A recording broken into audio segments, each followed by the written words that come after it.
Hi mga ka-PNG, ito po si Boss G, OFW mula sa Papua New Guinea. Magandang araw. Nandito pa rin po tayo sa Pilipinas at nagbabakasyon.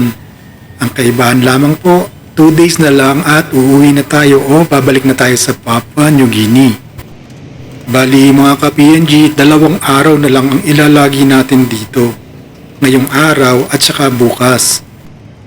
Ang schedule nga pala ng flight natin pabalik sa Port Moresby ay bukas ng gabi.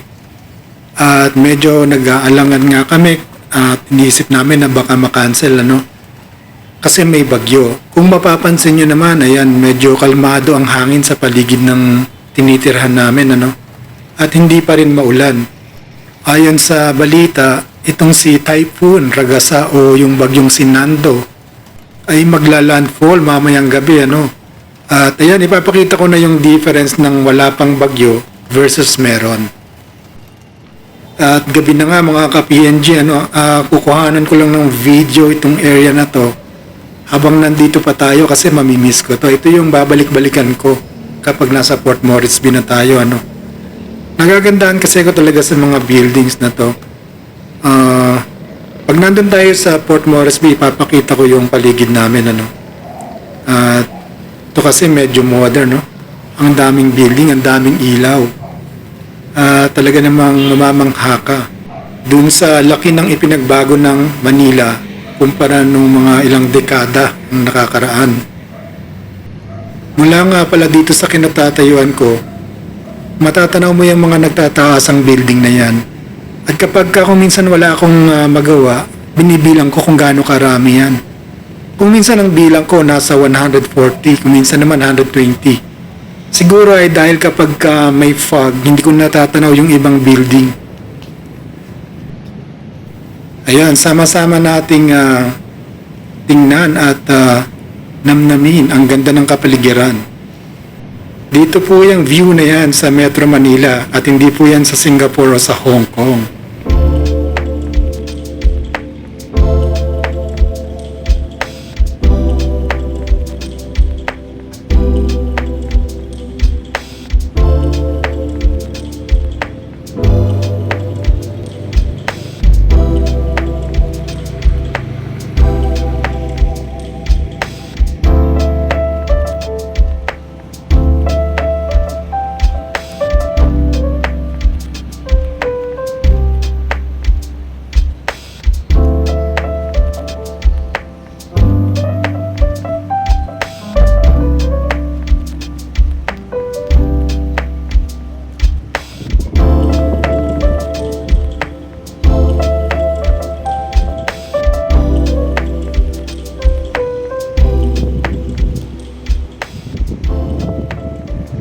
Mamaya ng kaunti ay pupunta kami sa kapatid ni Mrs. Para makapaghanda naman ng kaunting salo-salo bago kami umalis bukas. Ayan. At nandito na nga kami sa bahay ng kapatid ni Mrs. Ayan, at marami tayong nakikitang mga handa dito At parang pulutan ng style. Merong paanang manok, bituka, dugo at itong hita ng manok. Meron din silang mga alagang lovebirds dito sa bahay nila at ayan, makikita nyo ang cute ng mga kulay nila.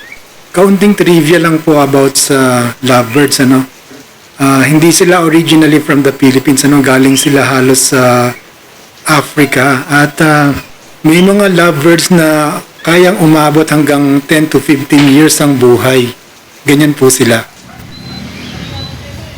At ayan nga, malapit nang maluto itong ating mga roasted chicken Kaunting sandali na lang at may mga natitira pa kasi dito. Sila na rin ang nagtimpla ng sauce nito At umuulan nga pala sa labas Nagsisimula na yatang hindi gumanda ang panahon.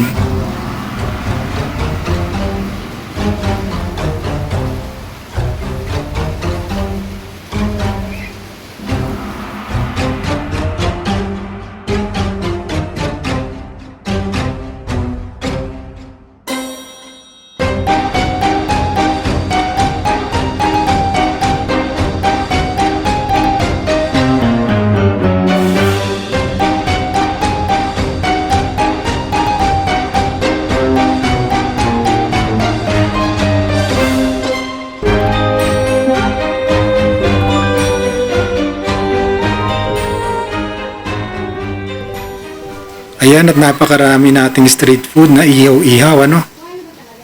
Ang daming uric acid nito kapag nagkataon. Pero okay lang naman mga ka-PNG kasi marami naman kaming kakain nito. At pagsasaluhan natin to maya-maya lang at sasamahan natin ng kanin para mas ganado ang pagkain natin.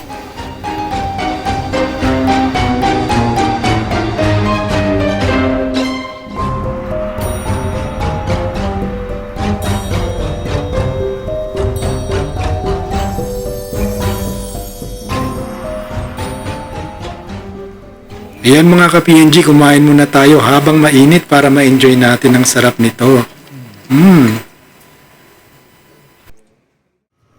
At kinabukasan nga mga ka-PNG ay madilim na ang kalangitan at malakas na ang hangin. Ayan, kung makikita nyo gumagalaw na yung mga puno, nagsasway-sway na.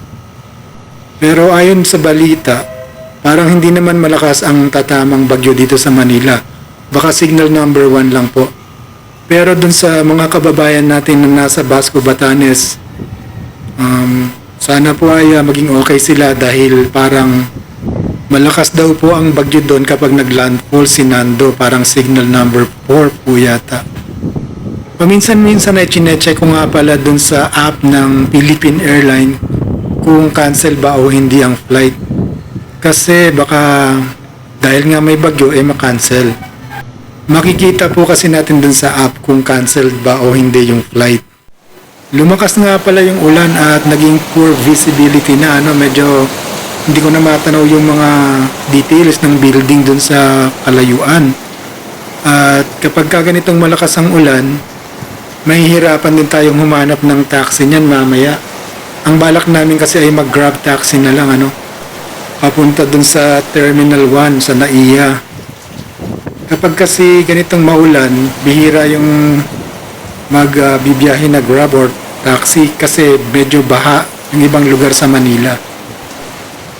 Halos maghapon na nga itong ulan na to at mula pa kaninang alas 5 ng umaga, malakas na yung bugso ng hangin pero nawawala din naman po agad.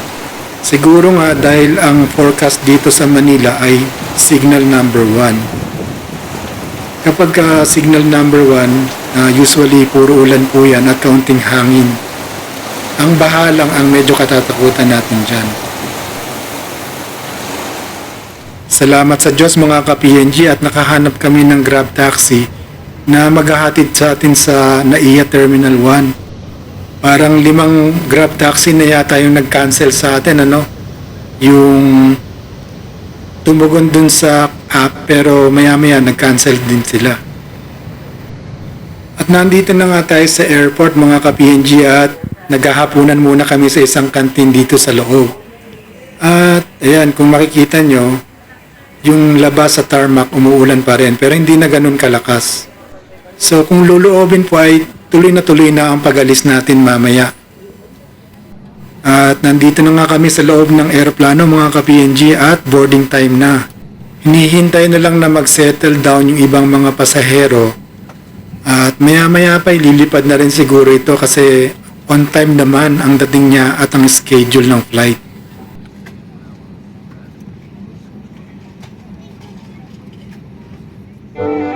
At sa tulong po ng Diyos ay nakarating tayo ng maayos dito sa Port Moresby. Ayan, yan po ang aming airport dito sa Papua New Guinea. At sinundo po tayo ng driver ng company. Ayan, at gabi na po dito sa Port Moresby. Halos maghapon din po kaming natulog sa pagod sa biyahe. At sinisilip ko nga kung may bakante bang washing machine at dryer. Ayan, may bakante namang 3 dito at siguro magsasalang ako ng kaunting labahin namin. At umuulan nga pala rito sa Port Moresby. Ayan.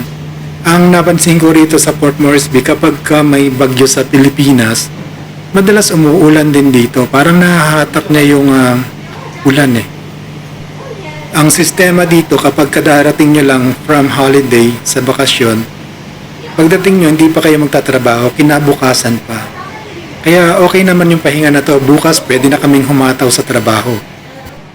Medyo ililibot ko lang po kayo ng kaunti dito sa accommodation namin. Ayan. Meron nga pala kami rito maliit na gym. Yan, dito ako nagpapapayat kapag medyo tumataba na ang katawan natin. Ano. Ito yung isa sa mga ipinagpapasalamat natin sa company. Ano. Yung nag-provide sila ng gym equipment. Medyo hindi ka rin kasi makakalabas dito para mag-jogging, ganun. So, dito pa lang okay na.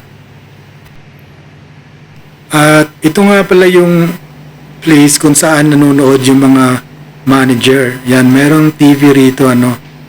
At itong TV na to ay may cable at ang aming provider ay, let's see, ang cable provider dito ay Digicel, ayan. Kaya yung box nila, ang tawag ay Digicel Play. At ito namang hallway na to, ito yung mga rooms o accommodation mismo ng mga managers.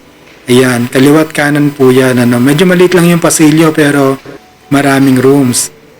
At dito tayo kasalukuyang tumitira habang nagtatrabaho sa Papua New Guinea.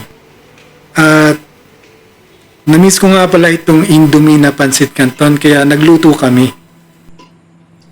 At yan lang po ang video natin for today mga ka-PNG. At sana po nakatulong ito sa mga aspiring OFW na pupunta sa Papua New Guinea. Salamat po sa panonood. Goodbye po.